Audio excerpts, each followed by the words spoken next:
Hi hello ನಮಸ್ತೆ, welcome back to my channel simple Saviruchi. ಇವತ್ತಿನ ವಿಡಿಯೋದಲ್ಲಿ ಅವಲಕ್ಕಿಯನ್ನು ಉಪಯೋಗಿಸ್ಕೊಂಡು ಗರಿಗರಿಯಾದಂಥ ವಡೆಯನ್ನು ಯಾವ ರೀತಿ ಮಾಡೋದು ಅಂತ ನೋಡೋಣ ಬನ್ನಿ. ಮೊದಲಿಗೆ ನಾನಿಲ್ಲಿ ಅವಲಕ್ಕಿಯನ್ನು ತಗೊಂಡಿದ್ದೀನಿ. ನಾನು ತಗೊಂಡಿರೋದು ಪೇಪರ್ ಅವಲಕ್ಕಿ. ಸ್ವಲ್ಪ ನೀರನ್ನು ಹಾಕಿ ಇದನ್ನು ವಾಶ್ ಮಾಡ್ಕೊಳ್ತಾ ಇದ್ದೀನಿ. ನೀವು ದಪ್ಪ ಅವಲಕ್ಕಿ ಏನಾದರೂ ತಗೊಂಡಿದ್ದರೆ ಅದನ್ನು ಸ್ವಲ್ಪ ಹೊತ್ತು ನೆನೆಸಿಡ್ಬೇಕಾಗತ್ತೆ.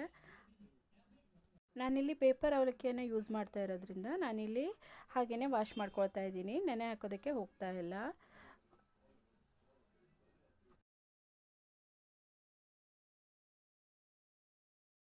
ಅವಲಕ್ಕಿಯನ್ನು ಕ್ಲೀನಾಗಿ ವಾಶ್ ಮಾಡ್ಕೊಂಡಿದ್ದೀನಿ. ಇದನ್ನು ಹೀಗೆ ನೀರು ಹೋಗೋದಕ್ಕೆ ಒಂದು ಸ್ವಲ್ಪ ಹೊತ್ತು ಹೀಗೇ ಬಿಡಬೇಕಾಗತ್ತೆ. ನೀರೆಲ್ಲ ಹೋದ ತಕ್ಷಣ ಇದು ಉದುರುದ್ರಾಗಿ ಸ್ಮೂತಾಗಿ ಇರುತ್ತೆ. ಈಗ ಒಂದು ಮಿಕ್ಸಿ ಜಾರನ್ನು ತಗೊಳ್ತಾ ಇದ್ದೀನಿ. ಈ ಮಿಕ್ಸಿ ಜಾರ್ಗೆ ನಾನಿಲ್ಲಿ ಒಂದು 4 ಬೆಳ್ಳುಳ್ಳಿಯನ್ನು ಹಾಕ್ತಾ ಇದ್ದೀನಿ. ಹಾಗೆಯೇ ಒಂದೆರಡು ಹಸಿಮೆಣಸಿನಕಾಯಿ, ಹಾಗೆ 1 ಸ್ಪೂನ್ ಜೀರಿಗೆಯನ್ನು ಯೂಸ್ ಮಾಡ್ತಾ ಇದ್ದೀನಿ. ಇದಕ್ಕೆ ಕೆಂಪು ಮೆಣಸು ಕೂಡ ನೀವು ಯೂಸ್ ಮಾಡ್ಕೋಬೋದು. ಹಾಗೆಯೇ ತುಂಬ ಖಾರವನ್ನು ಇಷ್ಟಪಡೋರು ಇನ್ನೂ ಜಾಸ್ತಿ ಹಸಿಮೆಣಸನ್ನು ಕೂಡ ಯೂಸ್ ಮಾಡ್ಕೋಬೋದು. ಹಾಗೆಯೇ ಇದಕ್ಕೆ ನಾನು ನೆನೆಸಿರುವಂಥ ಅವಲಕ್ಕಿಯನ್ನು ಹಾಕ್ಕೊಳ್ತಾ ಇದ್ದೀನಿ. ಇದನ್ನು ಹಾಕಿ ಅದು ಸ್ವಲ್ಪ ಗಟ್ಟಿನೇ ರುಬ್ಕೋಬೇಕಾಗತ್ತೆ. ನೀರನ್ನು ಹಾಕೋ ಅವಶ್ಯಕತೆ ಇರಲ್ಲ, ನೀರನ್ನು ಹಾಕಬಾರ್ದು. ಹಾಗೆಯೇ ಗಟ್ಟಿಯಾಗಿ ಇದನ್ನು ರುಬ್ಕೊಳ್ಬೇಕು. ನೋಡಿ, ರುಬ್ಕೊಂಡ ನಂತರ ಈ ಥರ ಒಂದು ಗಟ್ಟಿಯಾದ ಪೇಸ್ಟು ರೆಡಿ ಆಗುತ್ತೆ. ಇದಕ್ಕೇ ಇವಾಗ ತುಂಬ ಖಾರವನ್ನು ಇಷ್ಟಪಡೋರು ಇದಕ್ಕೆ ಚಿಲ್ಲಿ ಪೌಡರ್ ಕೂಡ ಯೂಸ್ ಮಾಡ್ಕೋಬೋದು. ನಾನಿಲ್ಲಿ ಇದಕ್ಕೆ ಒಂದು ಈರುಳ್ಳಿ, ಹಾಗೆಯೇ ಸ್ವಲ್ಪ ಕೊತ್ತಂಬರಿ ಸೊಪ್ಪು, ಹಾಗೆ ಒಂದು 4ರಿಂದ 5 ಬೇವಿನ ಎಲೆಯನ್ನು ಚಿಕ್ಕದಾಗಿ ಕಟ್ ಮಾಡಿ ಹಾಕಿ ಮಿಕ್ಸ್ ಮಾಡ್ಕೊಳ್ತಾ ಇದ್ದೀನಿ. ಇದ್ರ ಜೊತೆನೇ ಇದನ್ನು ಗಟ್ಟಿಯಾಗಿ ಕಲಿಸ್ಕೊಳ್ಬೇಕಾಗತ್ತೆ. ಇವಾಗೂ ಕೂಡ ನಾವು ಇದಕ್ಕೆ ನೀರನ್ನು ಆ್ಯಡ್ ಮಾಡಬಾರ್ದು, ಗಟ್ಟಿಯಾಗಿ ಇರಬೇಕು.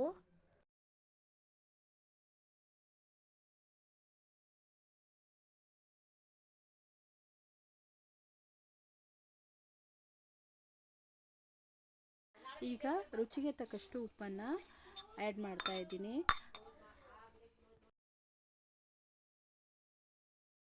ಹಾಗೆಯೇ ನಾನು ಇದಕ್ಕೆ ಒಂದು 1/2 ಕಪ್ ಜೋಳದ ಹಿಟ್ಟನ್ನು ಮಿಕ್ಸ್ ಮಾಡ್ತಾ ಇದ್ದೀನಿ. ನೀವು ಇದಕ್ಕೆ ಕಡಲೆ ಹಿಟ್ಟನ್ನು ಕೂಡ ಯೂಸ್ ಮಾಡ್ಕೋಬೋದು, ಹಾಗೆಯೇ ಅಕ್ಕಿ ಹಿಟ್ಟನ್ನು ಕೂಡ ಯೂಸ್ ಮಾಡ್ಕೋಬೋದು.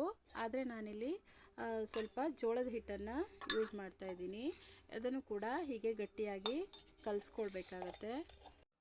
ಇದಕ್ಕೆ 1-2 ಸ್ಪೂನ್ ಎಣ್ಣೆಯನ್ನು ಹಾಕಿ ಚೆನ್ನಾಗಿ ಒಂದು ಸರಿ ನಾದ್ಕೊಂಡು ಒಂದು 10 ನಿಮಿಷಗಳ ಕಾಲ ಇದನ್ನು ಹೀಗೆ ಬಿಡಬೇಕು.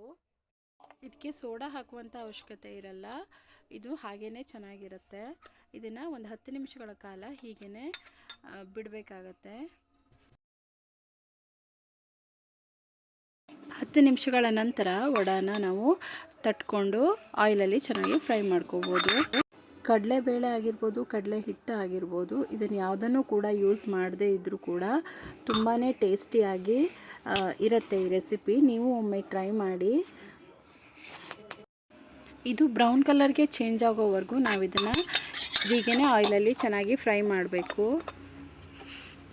ಇದು ತಿನ್ನೋದಕ್ಕೆ ತುಂಬಾ ಕ್ರಿಸ್ಪಿಯಾಗಿ ಚೆನ್ನಾಗಿರುತ್ತೆ. ಒಮ್ಮೆ ಟ್ರೈ ಮಾಡಿ ನೋಡಿ.